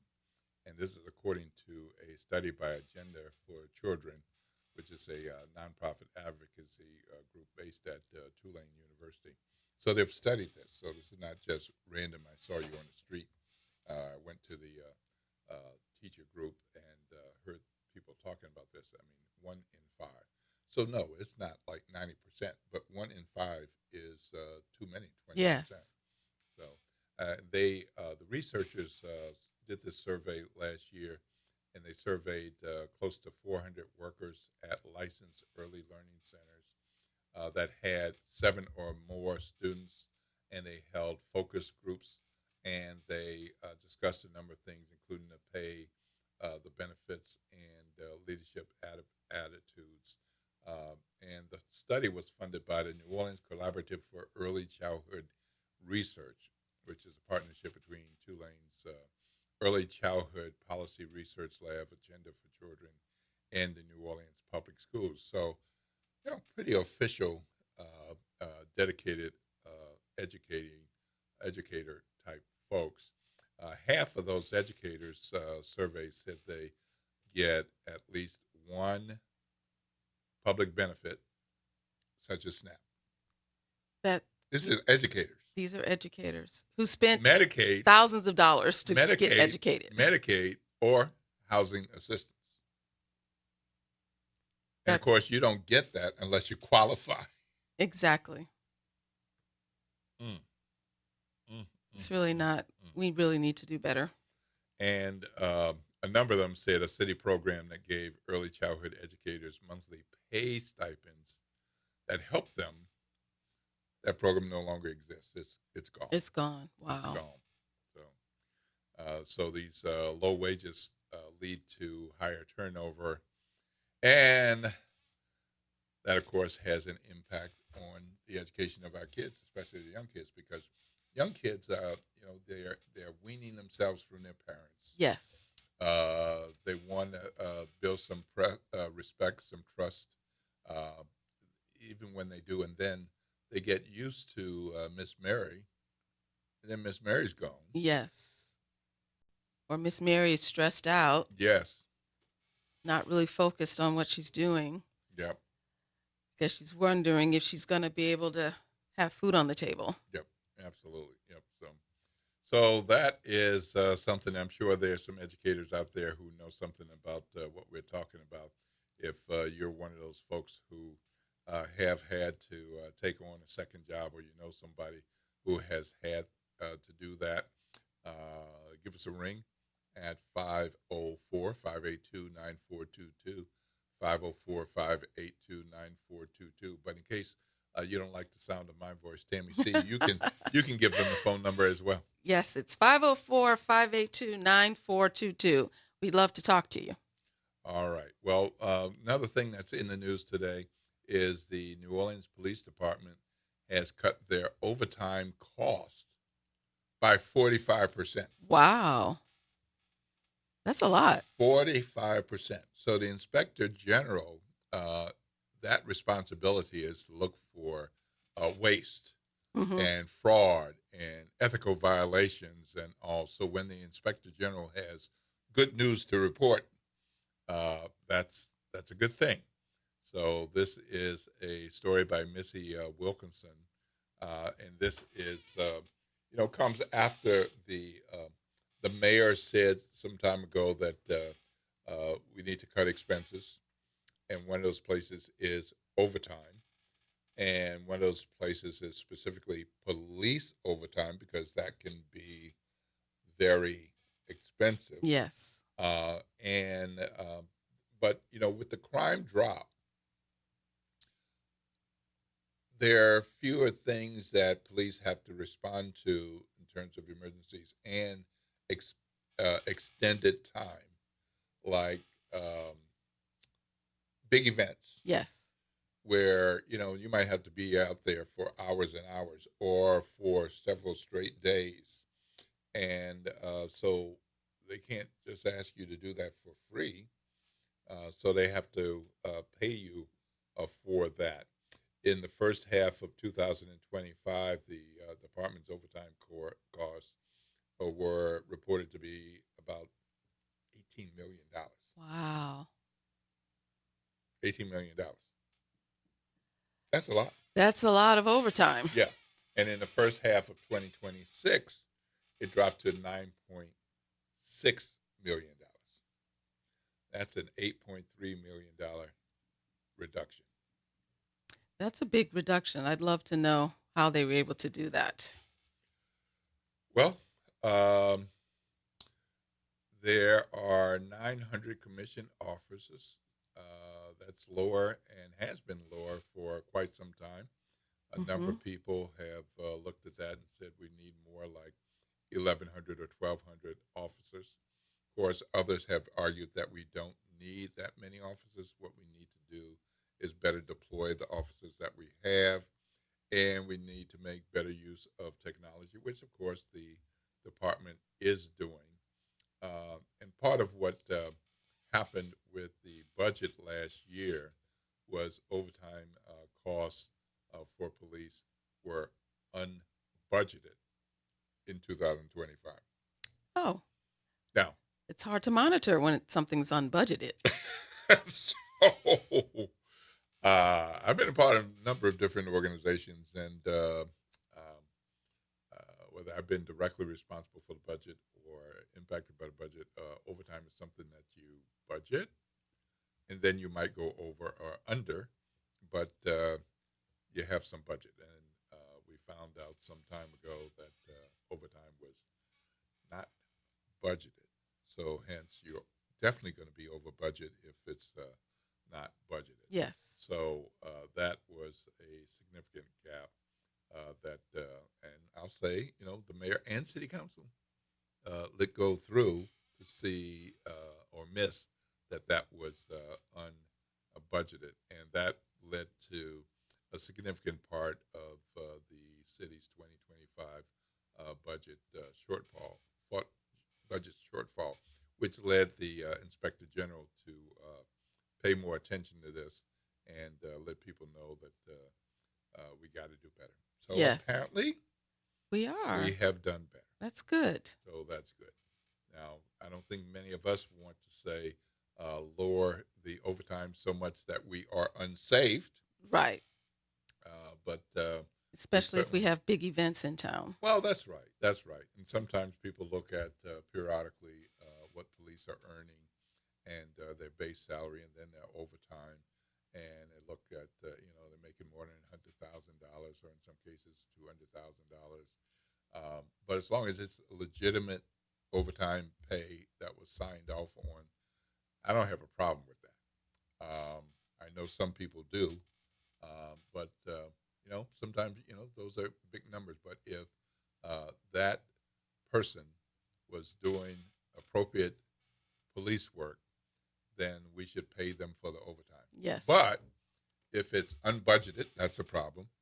If it's wasteful, that's a problem. If it's not approved, that's a problem. Yes. And so that's how you can very quickly get into trouble with overtime one way or another. Well, I'm glad to see we're making some progress, though. That's good. Yeah, yep. So we also have other news. We got what was it? The treating kids traumatic brain injuries, and this is something that is reported by Dr. Jerome Volk, a pediatric neurosurgeon at Ochsner Health, and talking about the number of days in the operating room. And he treats pediatric neurosurgery from tumors to congenital spina bifida to seizures and more. And with his report, this was an interview that's published today talking about neurosurgery and all, and in particular in New Orleans. This guy went to Jesuit High School, went to LSU for med school, and talks about his background in this and how he went into neurosurgery. But, we've got a call. So let's take a call from Mr. Ben. Good morning, Ben. You're on with Will Sutton and Tammy C. How are you? Hey, good morning, Will and Tammy. Good morning. Hey, I just wanted to give you FYI, Will. I don't know what it is, man, but sometimes it sounds like you're like mumbling, like whispering. I can't make out what the hell you're saying. We're trying to work. We're trying to work on that microphone thing, and you know what? I'm going to swing another one over here because we end up, the table moves and the cords move, and also you can probably hear me better now than you did just a minute ago because I moved another mic over here, and this particular mic and setup, let's just say, is not at full 100%. Oh, that's all right. You should switch with your guest because I can hear her loud and clear, I'm sure. Yeah, right. Yeah, absolutely. Well, I appreciate that, Ben, because, I'm not hearing what you're hearing, so I appreciate that. I understand. Well, that's what I'm here for, Will. Hey, look, police overtime, right? Yeah. Well, I got to tell you, man, this is one of the largest ripoffs of the taxpayers I have ever seen is the NOPD overtime, because you have, let's just say, these fraudsters coming in making $200,000, $225,000, $250,000 a year. But when you go into these areas, let's say downtown or French Quarter, you don't see a police presence, right? And then when you do see them, I've seen from my own experience where people have tried to flag them down, saying, listen, this just happened, this just happened. And they say, sorry, you have to call 911. Now, what kind of overtime is that? Also, what they do is they post up on the neutral ground on Canal Street and sleep in their car. And you got all hell breaking loose around them. There's prostitutes, there's drug dealing going on right there along Canal Street, like the 600 block, 700 block, 500 block. And they're sitting right there watching the whole thing, not doing a damn thing about it, collecting overtime. And you think that that's a wise use of money? What has happened is the NOPD has been infiltrated by fraudsters, right? And so, back in the 80s and 90s, it used to be where the NOPD used to work with drug dealers, and they used to make money on the side. Well, now they found a legal way to do it, which is claiming overtime by sitting there and doing nothing. And that's not a real use of overtime. That is a fraud that is being taken out on the taxpayers of Orleans Parish and also of the tourists that come to visit. Ben, do you really think that this is like massive fraud? That most of our police officers are Absolutely. conducting fraud. Most of them are sleeping on the Absolutely. job. Absolutely, I think that what the OIG or what PIB has been able to uncover is the tip of the iceberg. I think it's widespread. I think it's something that they do. I think it's something that the leadership knows about. It's kind of like a "don't let me find out" kind of thing. It's massive, especially if you go to the 8th district. Because look, the 8th district also has the French Quarter has the French Quarter Task Force. You know, like the little smart cars. Right. Okay, they're paying extra for that, right? You ever try to flag one of those morons down in the smart car and say, hey, listen, this just happened. Oh, sorry, you have to go on the app. Excuse me, I'm talking to you right now, person to person. I don't have to go on some app. Sorry, we can't do anything about it. Call 911. I mean, what kind of overtime is that? What kind of service is that? There's a term for it in the law. I'm sure if you have some of your attorneys listening, it's called theft by fraud or theft by deception. That's exactly what they're doing. Well, I have to say, Ben, I disagree. That's a real shocker, Will. We agree that type of thing is wrong. I disagree that it's so rampant that it's the large majority of our police force. And I'm all with you on sorting out and identifying abusers of overtime and slackers who are sleeping on the job. I'm all for identifying those folks and having the appropriate discipline. But to say that the great majority of them are doing this, I don't get it. Well, if you hang out in the 8th district, you'll see it. Well, one day, once you give me a call, we'll go hang out, and I'll show it to you, man. And then maybe you could do a little article about it in the NOLA.com. All right, Ben. Well, thanks for chiming in. Lord's blessings, sir. Have a great day. All right. All right. We got a special call today. Pop Jones. You're on with Will Pop Sutton Jones, and Tammy that's C. me. How are you, Pop? Good morning, Will, and your guest. Tammy. Good Tammy. morning. Good morning. That's Tammy over there. Appreciate her. But look, I want to do something this morning. I don't normally do criticize the callers. Okay. Because they probably criticize me. All right. Let's hear it. Bruce, huh? All right. That was Bruce that just called? That was Ben. Ben? Yep. Okay, Ben, you ought to say something nice sometime, Ben. But you're talking to the wrong people, Ben. You ought to be talking to the mayor and the police chief about that. All right. You ought to say something nice sometime, Ben. You're always calling, criticizing.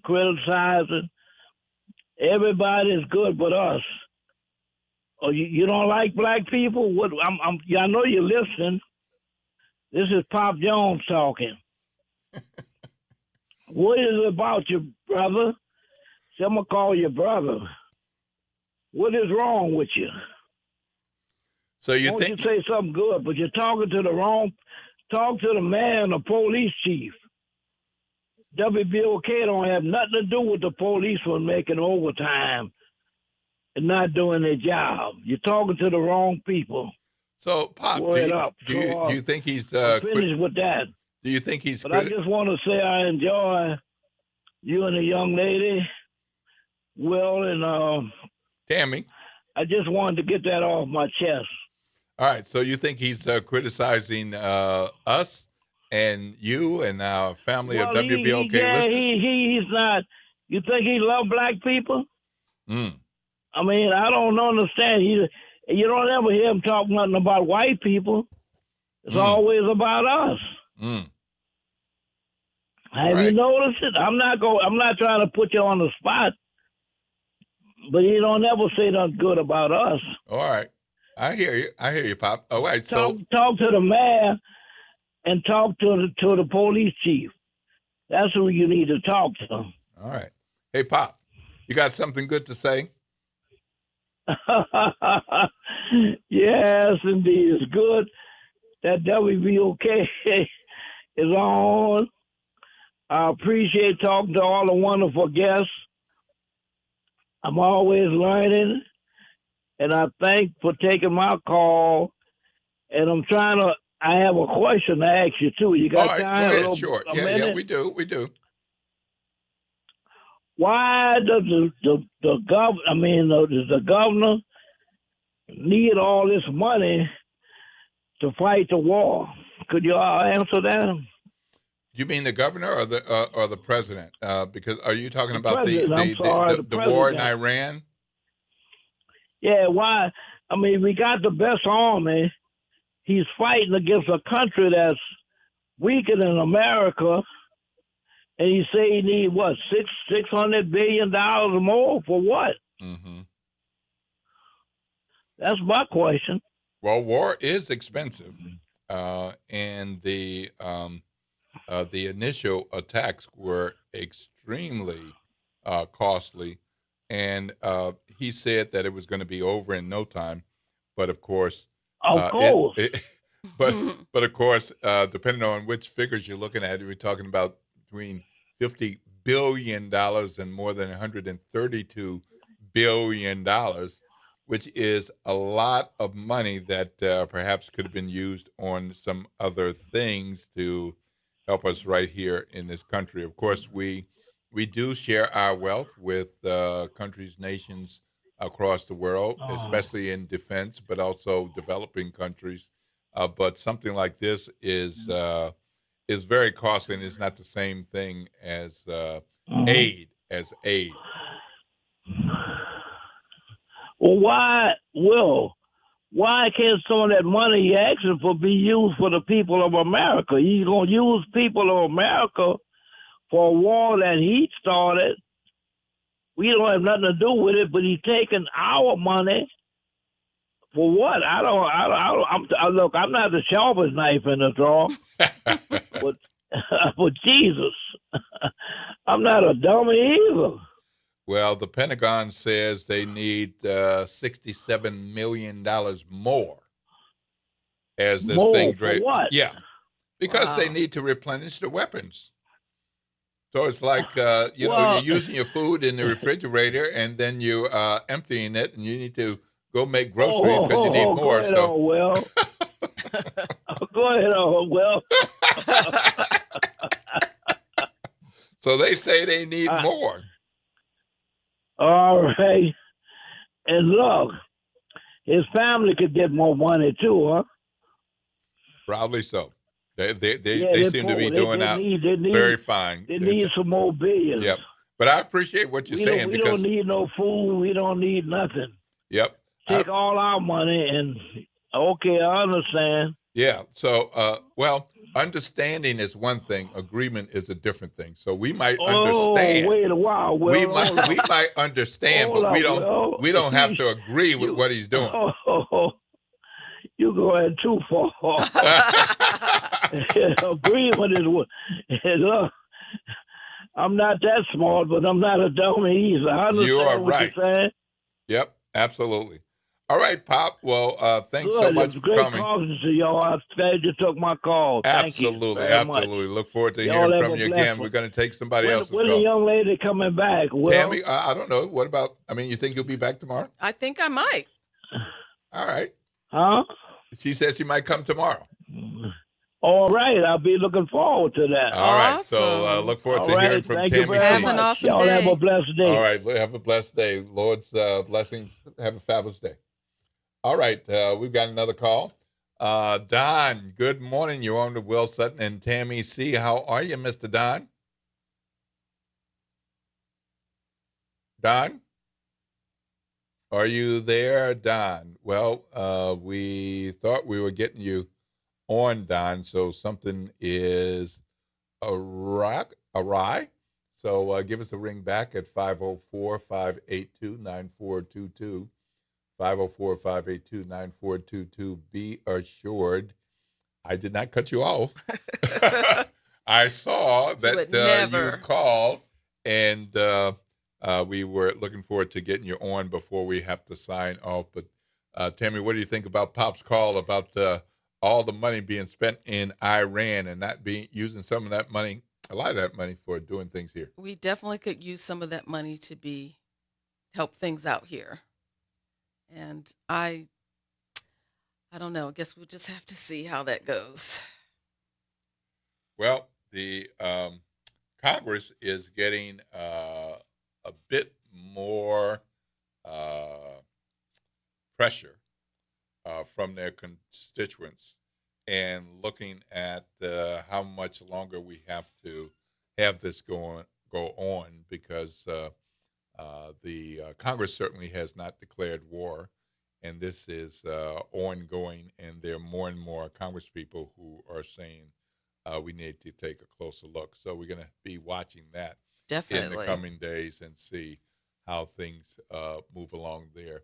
Well, we have had quite the show today. Don't forget to be looking out for Tropical Storm Bertha. Make sure that you are prepared today for whatever might be coming tomorrow. And make sure you have your goods, your water, and all. You have your supplies. And make sure that you are prepared for traveling safely across the greater New Orleans area. I'm Will Sutton. I'm here with Tammy C. And coming up is going to be the front porch. And after that, we've got Tavis Smiley. And then we got the G-Man with the reality check. That'll be coming up in just a moment. The front porch is up next. This is WBOK 1230 AM. What New Orleans is talking about. Aww.